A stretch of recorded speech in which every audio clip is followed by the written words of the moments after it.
জলপাইগুড়ি জেলার নাগরাকাটায় গাছের মগডালে ফনা তুলে 12 ফুটের কিং কোবরা সাপ, যেটি দেখার পরে স্থানীয় লোকজনের মনে এক ভয়ের সৃষ্টি হয়।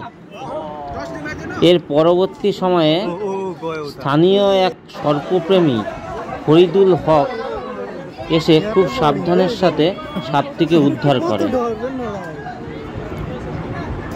যেটি দেখার জন্য আগ্রহী মানুষের ভিড় কিছু কম ছিল না।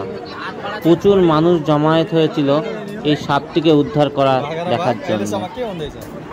প্রায় 12 ফুট বড় এক বিশাল আকৃতি কিং কোবরা সাপ, যেটিকে উদ্ধার করতে প্রায় নাস্তানাবুদ অবস্থা হয়েছিল এদের।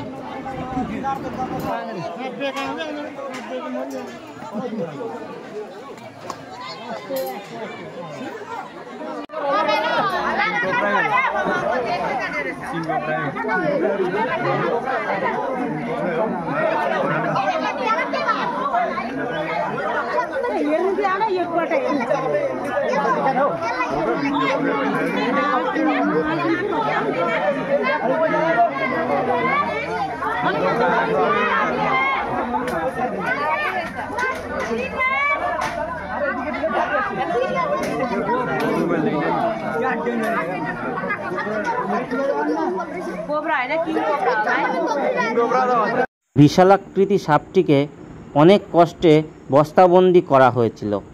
পরবর্তীতে সেটা অন্যত্র স্থানান্তর করে আসা হয়।